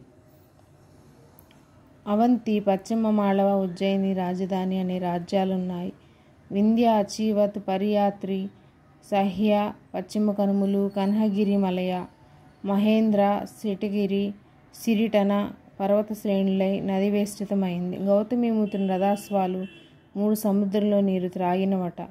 అంటే 3 సముద్రాల్లో నీరు త్రాగినవన్న దాన్ని బట్టి గౌతమీపుత్రుడు తన రాజ్యాన్ని ఏ విధంగా విస్తరించాడో మనం అర్థం చేసుకోవచ్చు. నాసిక్ శాసనం శాతకర్ణి మరణాంతరం 20 సంవత్సరాలకు విచారగ్రస్తమైన వృద్ధమాతృమూర్తి వేయించినది. అందులోని అంశాలు అతిశయోక్తులుగా కనిపించడం సహజమే. గౌతమి బాలశ్రీ బ్రాహ్మణ మత ప్రకారము ఆదర్శ చక్రవర్తిగా తన కొడుకును ఆమె వర్ణించి ఉంటుంది. అతని కుమారుడు రాకుమార్తెను పెండ్లాడినాడు. శాతవాహనులు శకులు లీనం కాసాగారు. 2వ పులోమావి. గౌతమీపుత్రుని అనంతరం అతని కొడుకు వాసిష్ఠీపుత్ర పులోమావి సింహాసనం ఎక్కినాడు.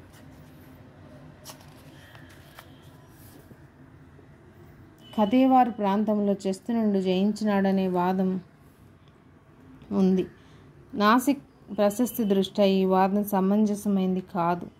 శాతకర్ణి పరాజయం పొంది జయించిన అనతి కాలానికే సామ్రాజ్య భాగాలు కోల్పోయినచో అతన్ని అంతగా బాలశ్రీ శ్లాఘించి ఉండేది కాదు. చస్తుని అంధౌ శాసనం అతడు కథేవారిలో పాలిస్తున్నట్లు చెబుతున్నది. టాలమీ అనే గ్రీకు బాటసారి చస్తన పులోమావులకు సమకాలుడైన హిప్పోకుర్లో బెలీకారిస్ పాలిస్తున్నట్టు రాసినాడు. శ్రీ శాతకర్ణి పులోమావి అనంతరం శివశ్రీ రాజైనట్లు పురాణ కథ. వాసిష్ఠీపుత్ర శివశ్రీ పేరు ఉన్న చాలా నాణ్యాలు ఆంధ్ర ప్రాంతంలో దొరికాయి. కన్హేరిలో ఒక శాసనంలో వాసిష్ఠీపుత్ర శాతకర్ణిని మహాక్షత్రప రుద్రదాముని అల్లుడుగా గుర్తిస్తున్నారు. వాసిష్ఠీపుత్ర శాతకర్ణి మహాక్షత్రప రుద్రదాముని అల్లుడు. జునాగఢ్ శాస్త్రంలో దక్షిణాపతి అయిన శాతకర్ణిని ఓడించి తన సన్నిహితునికి బంధువైన విడిచిపెట్టిన రుద్రదాముడు చెప్పుకున్నాడు. అందుకే శివశ్రీ వాసిష్ఠీపుత్ర శివశ్రీ నాణ్యాలు వాసిష్ఠీపుత్ర శాతకర్ణి ఒక్కరేనని నిర్ణయించడం సమంజసం. వాసిష్ఠీపుత్ర శివశ్రీ శాతకర్ణి బహుశా పులోమావి తమ్ముడు. రుద్రదాముని కుమార్తె రుద్రదమనికను పెళ్లి చేసుకున్నాడు. శాత్రపులు ఆక్రమించిన శాతవాహన సామ్రాజ్య భాగాలు జయించాడనడానికి ప్రయత్నించి విఫలుడైనాడు. కన్హేరి శాసనంలో ఛత్రపణ శాతకర్ణి శివశ్రీ ఒక్కరేనని కొందరి మతము.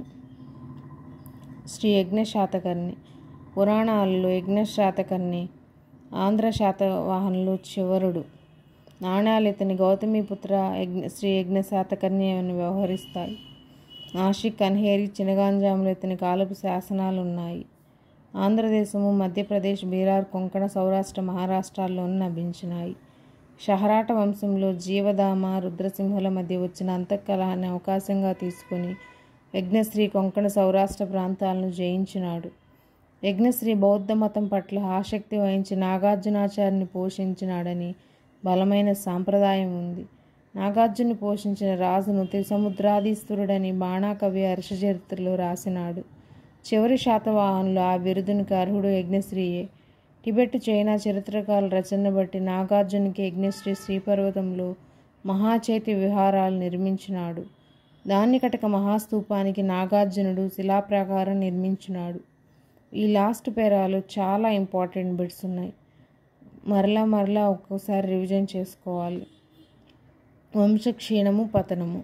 యజ్ఞశ్రీ పునరుద్ధరించిన శాతవాహన వైభవం తాత్కాలికమే అయినది. శాతవాహనులు శకులపై సాగించిన తీవ్ర పోరాటం వారి క్షీణతకు ముఖ్య కారణమని చెప్పవచ్చు. తరువాత ఇక్ష్వాక వంశస్థులు బలవంతులై వారి రాజ్యాన్ని స్థాపించినారు. యజ్ఞశ్రీ అనంతరం పురాణాల ప్రకారం విజయ శాతకర్ణి రాజైనాడు. విజయ శాతకర్ణి అసంపూర్తి శాసనం నాగార్జున కొండలో దొరికింది. బహుశా ఇక్ష్వాకులు బలవంతులై విజయ శాతకర్ణి తర్వాత చంద్రశ్రీ, అతని అనంతరం పులోమావి రాజులై నారని ఇక్ష్వాకులు బలవంతులై పులోమావిని ఓడించినాడు.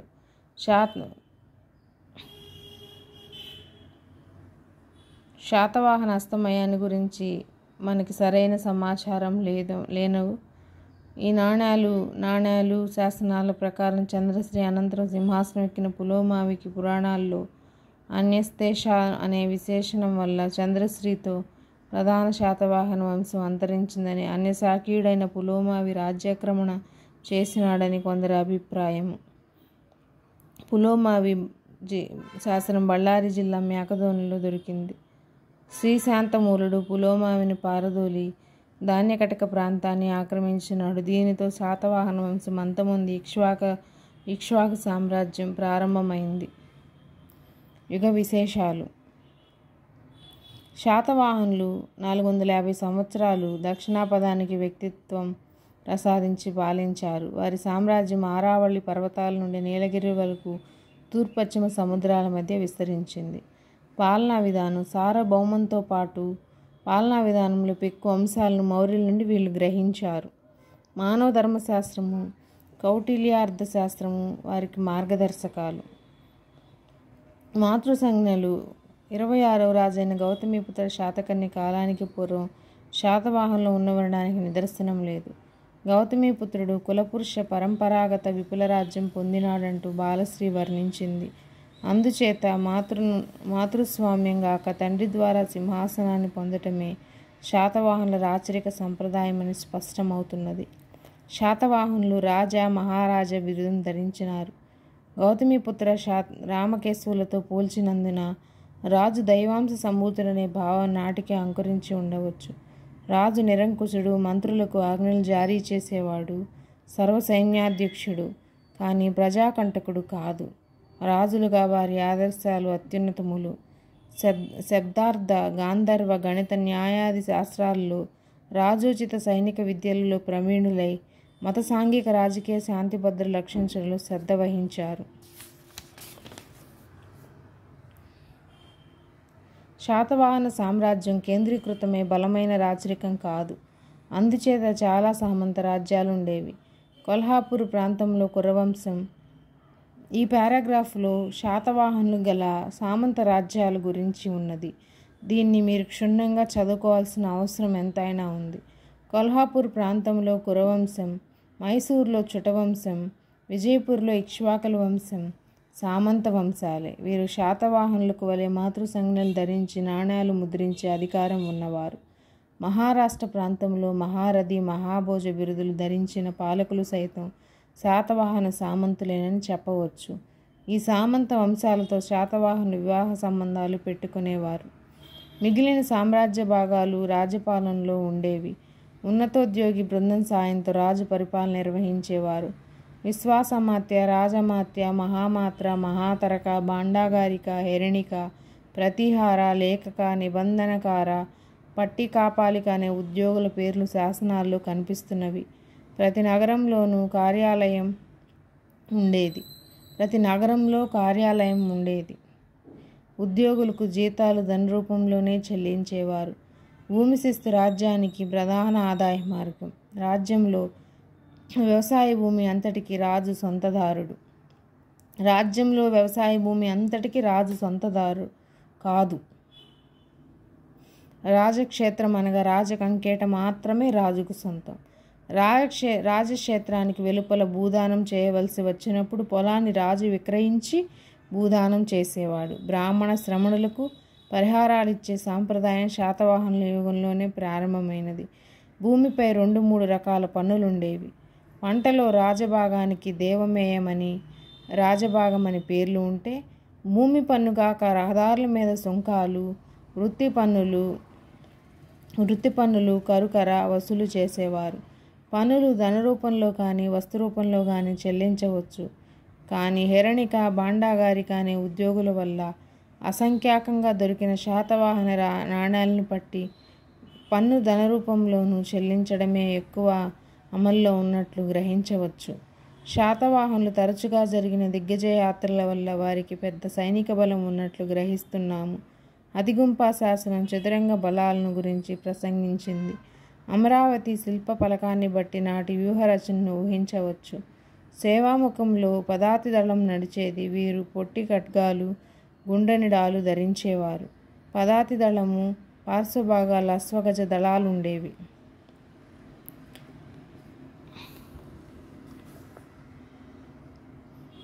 కారవేలుడు పృథుడ నగరాన్ని గార్ధవ లాంగలతో దున్నించినాడు. గౌతమీపుత్రుని శారాట వంశ నిర్వశేషకారాన్ని గర్వంగా వర్ణించినారు. స్థానిక పరిపాలన గురించినప్పుడు సామంత రాజ్యాలు మినహా ఇతర శాతవాహన ప్రాంతాలు ఆహారాలు అనే రాష్ట్రాలుగా విభక్తమయ్యి సోపారహార, గోవర్ధనహార, మామాలహార, శాతవాహన విహార శాసనాల్లో కనిపిస్తున్నవి. రాజధాని నగరాల పేర్లు రాష్ట్రాలకు వర్తించేవి. అమాత్యులు అనగా రాష్ట్రపాలకులు. అమాత్యులకు వంశపారపర్య హక్కులు లేవు. వారిని తరచూ బదిలీ చేస్తుండేవారు.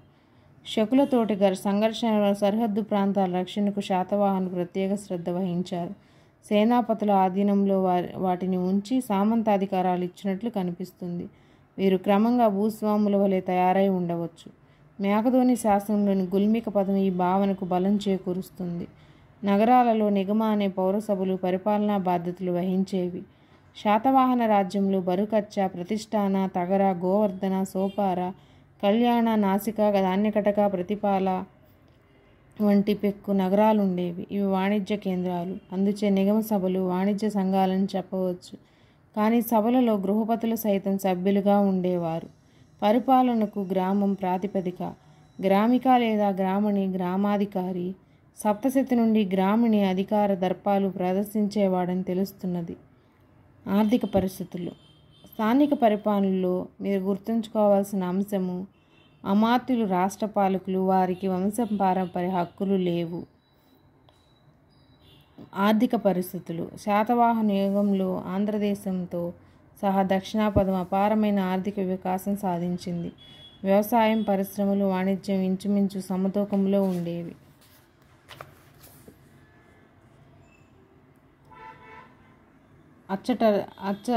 అచ్చటచ్చట పొలాలలో ఉమ్మడి హక్కులు ఉన్నట్లు కనిపిస్తుంది. బ్రాహ్మణ శ్రమలకు దానం చేసిన భూములు బహుశా శూద్రులు సాగు చేసేవారు. అయితే వీరు ఎంత మక్తా అనగా పన్ను చెల్లించాలో తెలుసుకోవడానికి ఆధారం లేదు. వరి, చెరుకు, జనుము, నువ్వులు పొలాలు గ్రామాల చుట్టూ ఉన్నట్లు సప్తసతి ద్వారా తెలుస్తుంది. ప్రతి గ్రామంలో బెల్లం బట్టీలు, కొబ్బరి తోటలు, ఆకు తోటలు సమృద్ధిగా ఉండేవి. నీటిపారుదల సౌకర్యాలు ప్రజలే కల్పించుకునేవారు. ఉదక యంత్రాలు నడిపే వారొక శ్రేణిగా ఏర్పడినారు. ఉదక యంత్రం అంటే బహుశా ఏతాము వంటిదే ఉంటుంది. పశువుల సాయంతో వ్యవసాయము, నాగళ్ళు లాగడానికి గాడిదలను వాడారు. జనుమును పశుగ్రాసంగా పెంచినారు. ఈ 2వ పారాగ్రాఫ్లోని ప్రతి పదాన్ని మీరెంతో శ్రద్ధగా నేర్చుకోవాలి. కోలిక అనగా సాలి పని చేసేవారు, సాలివారు. కులార అనగా కుమ్మరివారు. తిలపిసక అంటే తైలకులు. కసకార అంటే కంచరి. కమర అంటే కమ్మరి. సువనక స్వర్ణకార. మణిక గణికారులు. వదిక వడ్రంగి వారు. శాసనాలలో పలు రకాల చేతి పని వాండ్రు. దీన్ని బట్టి ఆయా పరిశ్రమలు ఉన్నట్లు మనకు తెలుస్తుంది. కొండాపూర్, మస్కి, పైఠాన్ ప్రాంతాల్లో దొరికిన మున్నవి శకలాల గురించి యజ్ఞాని పండితుడు నాటి కులాల పనితనంలో కళాదృష్టిలోని కానీ శిల్పులకు ఏమాత్రం తీసిపోరని తెలియచేశాడు. ప్రతి పరిశ్రమలో చేతి పనివాండ్రు శ్రేణిగా ఏర్పడేవాడు. శ్రేణి నాయకుడు, శ్రేష్ఠి, కార్యస్థానం, నిగమ సభ. శ్రేణి వారి శ్రేయస్సును పరీక్షిస్తూ ఉండేవారు అందులోని సభ్యులు. ఈ శ్రేణులే బ్యాంకులుగా పనిచేసేవి. దానిపై 12% వడ్డీ చెల్లించేవాళ్ళు. సాంఘిక సంక్షేమ కార్యక్రమాలు సైతం నిర్వహించేవి. గోవర్ధనలోని కోలిక శ్రేణి. కోలిక శ్రేణి అనగా సాలివారు. వృషభదత్తుడు చెల్లించిన 2000 కరశాపణలపై వడ్డీతో శ్రమలకు వస్త్రదానం చేసేది. సాలివారు అనగా బట్టలు నేసేవారు. శాతవాహన యుగంలో దేశీయ విదేశీయ వాణిజ్యం విరివిగా సాగేది. ఎక్కడెక్కడ పశ్చిమ ప్రాంతంలో పైఠాన్, తగర, జున్నార్, నాసిక, గోవర్ధన, వైజయంతి, కరాహట ప్రధాన వాణిజ్య కేంద్రాలు. తూర్పున కెవరూర, విజయపురం, కూడూరు, ధాన్యకటక, నరసాల నగరాలు అని అమరావతి శాసనం ద్వారా తెలుస్తుంది. తూర్పు తీరంలో మచిలీపట్నం ఒకటి, వినుకొండ నుండి మరొక రహదారులు ఉండేవి. ఈ 2 హైదరాబాద్ సమీపంలో కలిసి పశ్చిమ తీర రేవు పట్టణాలను కలిపేవని ప్లీట్ పండితుని పరిశోధన. వర్తకులు బిడారులుగా ఏర్పడి ప్రయాణం సాగించేవారు, అనగా గుంపులుగా. అల్లూరు శాసనం ప్రకారం అచ్చట బౌద్ధ సంఘం ఎడ్లబండను దానంగా స్వీకరించిందని తెలుస్తుంది. విదేశీ వాణిజ్యం సాగిస్తూ రేవు పట్టణాలను పెరిప్లస్ వర్ణిస్తున్నది.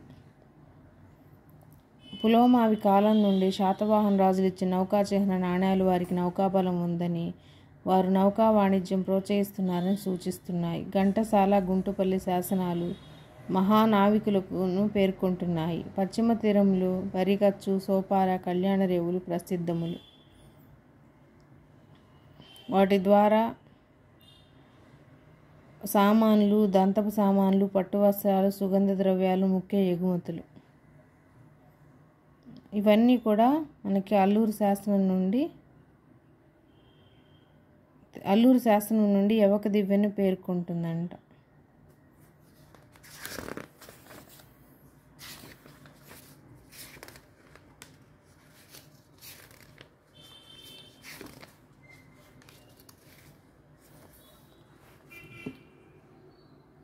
సాంఘిక పరిస్థితులు.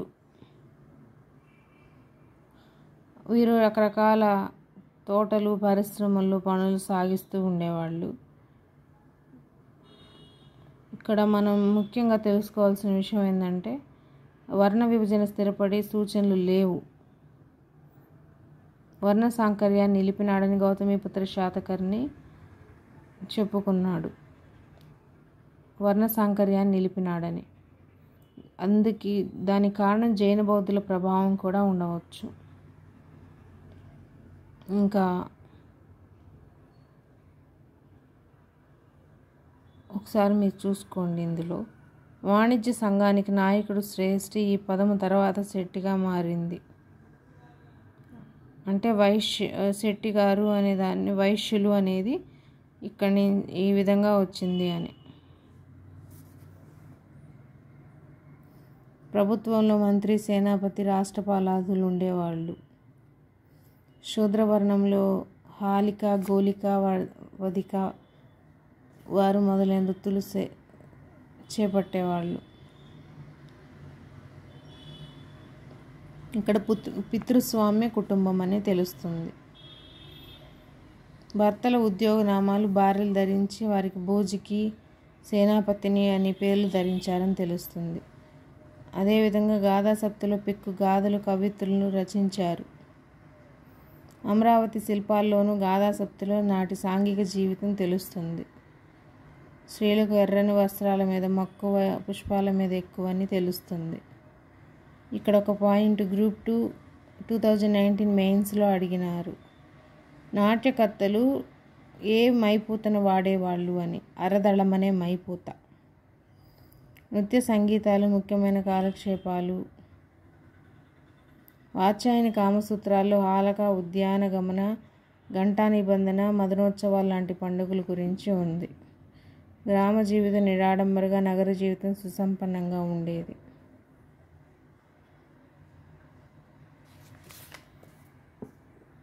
మత పరిస్థితులు. బ్రాహ్మణ, జైన, బౌద్ధాలు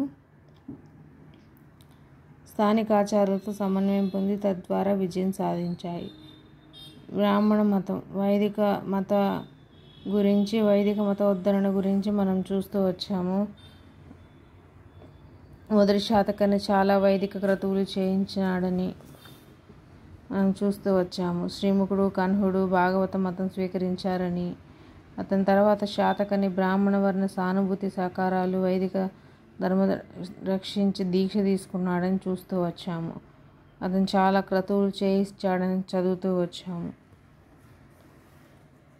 తర్వాత నాగనిక వలె బాలశ్రీ తాను సత్యవచన, దాన, హింస, నిరతయ అంటూ నైతిక ప్రవర్తన ప్రధానమైన విలువలను గురించి వివరిస్తూ వచ్చింది. పౌరాణిక వాంగ్మయంలో కూడా బాలశ్రీ నాసిక శాసనమే నిదర్శనము.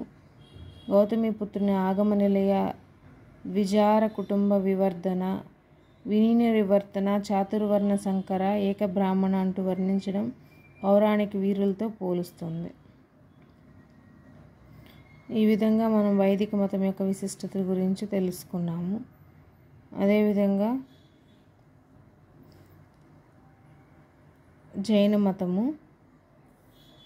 మాళవ, కళింగ, మైసూరు రాజ్యాలలో జైన మతం పాతుకుపోయిందని, మొదట్లో శ్రీముఖుడు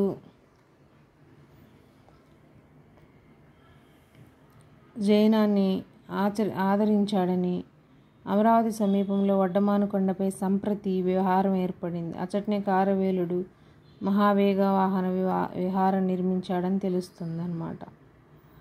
అదేవిధంగా జైనాచార్యుడైన కొండకుందాచార్యుడు కూడా కొనకొండల, అనంతపురం జిల్లాలో ఆశ్రమం నిర్మించుకొని మత ప్రచారం చేస్తూ సిద్ధాంత గ్రంథాలు రచిస్తూ వచ్చినాడు. వానిలో సమయసార, శ్వేతాంబర, దిగంబర శాఖల వారందరికీ ఆదరణీయం.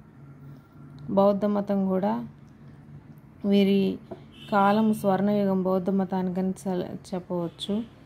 బాలశ్రీ మినహాయించి శాతవాహన రాణులందరూ బౌద్ధ మతాన్ని ఈమెొక్కటే ఎక్కువ పోషించింది. బౌద్ధాన్ని అంత ఎక్కువగా ఆదరించలేదు, ఎంత రాజాదరణ ఉన్నా కూడా.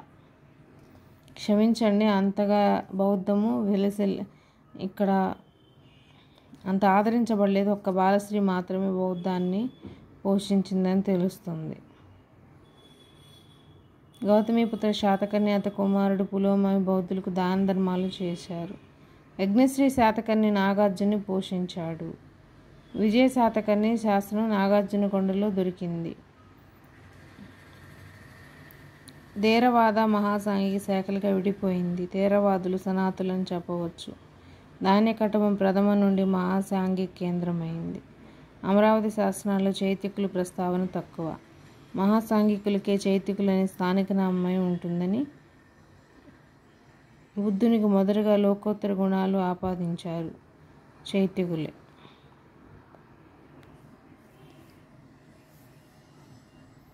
ఇక్కడ చైత్యకుల్లో పూర్వశైల అంటే ధాన్య కటకమని, అపర శైల అంటే శ్రీపర్వతమని, ఉత్తర శైల అంటే జగ్గయ్యపేటని, రాజగిరిక అంటే గుంటుపల్లని, సిద్ధారక అంటే గుడివాడ అనే శాఖలు ఏర్పడినవి. ఇది చాలా ఇంపార్టెంట్ ఎగ్జామ్ పాయింట్ ఆఫ్ వ్యూలో. ఈ 5 మాత్రం గుర్తుంచుకోవాల్సిన విషయాలు. పూర్వశైల అంటే ధాన్యకటకము, అపరశైల అంటే శ్రీపర్వతము, ఉత్తర శైల అంటే జగ్గయ్యపేట, రాజగిరిక అంటే గుంటుపల్లి, సిద్ధారక అంటే గుడివాడ. ఇవి గుర్తుంచుకోవాల్సిన విషయాలు. బుద్ధుని అనంతరం బుద్ధునంతటి మహాదార్శకుని నాగార్జునాచార్య జీవితం గురించి స్పష్టమైన పరిజ్ఞానం లేదు. లంకావతార సూత్ర అనుసరించి వేదాలి అతని జన్మస్థలమని తెలుస్తున్నది.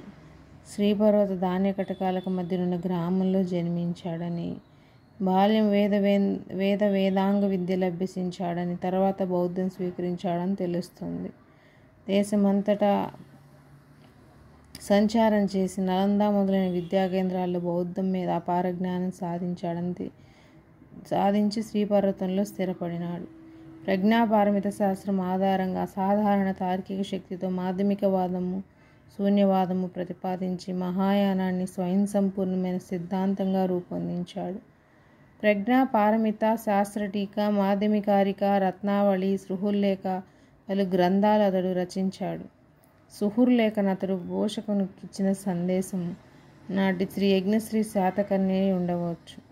నాగార్జునక యజ్ఞశ్రీ శ్రీపర్వతంలో మహాచైత్య మహావిహారాలు నిర్మించినట్లు, ధాన్యకటక మహాచైత్యానికి శిలాప్రాకారాన్ని నాగార్జునుడు నిర్మించినట్లు టిబెటన్ ఐతిహాసాల వల్ల తెలుస్తున్నది. నాగార్జునుడు తర్కశాస్త్రానికి పితామహుడై ఉండవచ్చు. అతని శూన్యవాదము శంకరుని మాయావాదానికి మార్గదర్శి. కథా సరిత్సాగ గాథ విశ్వసనీయమే అయితే నాగార్జునకు ఒక కుట్రకు బలి అయినాడని తెలుస్తుంది. తర్వాత విద్యలు. ధాన్యకటక శ్రీపర్వతాల్లో విశ్వవిద్యాలయాలు ఉండేవని, ధాన్యకటక విశ్వవిద్యాలయం నమూగానే లాసాలు విశ్వవిద్యాలయం ఏర్పడిందని తెలుస్తుంది. శాతవాహనులు ప్రాకృతాన్ని రాజభాషగా కొనసాగించారు. శాసనాలు ప్రాకృత భాషలో బ్రహ్మీ లిపిలో ఉండేవి. హాలుడు కవివత్సలైన హాలుని ఆస్థానంలో పెక్కు కవులుండేవాళ్ళని గాథా సప్తశతి నుండి తెలుస్తుంది. గుణాఢ్యుడు కుంతల శాతకర్ణి ఆస్థానంలో బృహత్కథను పైశాచి భాషలో రాసినాడని ఐతిహ్యం.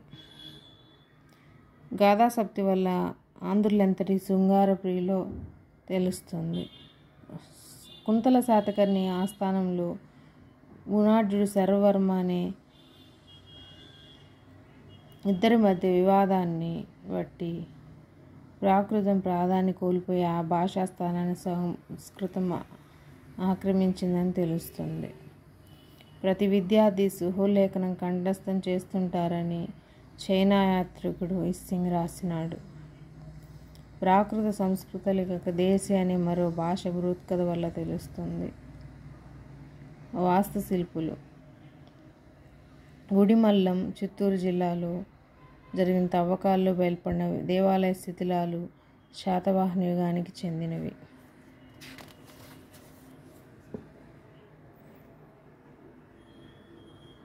స్తూపము. బుద్ధుని కానీ ఆచార్యులు కానీ శారీరక అవశేషాల మీద నిర్మించే వాటిని స్తూపాలని అంటారు. స్తూపాలు ఇట్లా 3 రకాలు: ధాతు గర్భాలు, పారిభోజకాలు, ఉద్దేశిక స్తూపాలు అని. అమరావతి స్తూపం చాలా అద్భుత నిర్మాణం అని తెలుస్తుంది. ఉద్దేశిక స్తూపాలు అనకాపల్లి చెంత, సంగవరంలోని లింగాలమెట్టలో, గుంటుపల్లిలో కనిపిస్తున్నాయి. చైత్యగృహము. చైత్యము అంటే బుద్ధుని విగ్రహం కానీ ఉండి నిత్యం పూజ జరిగే స్థలం అని అర్థము. ఇలా కార్ల, నాసిక్, కన్హేరి వంటి చాలా చైత్యాలు ఉన్నాయి. ఉద్దేశిక స్తూప పూజా వస్తువు.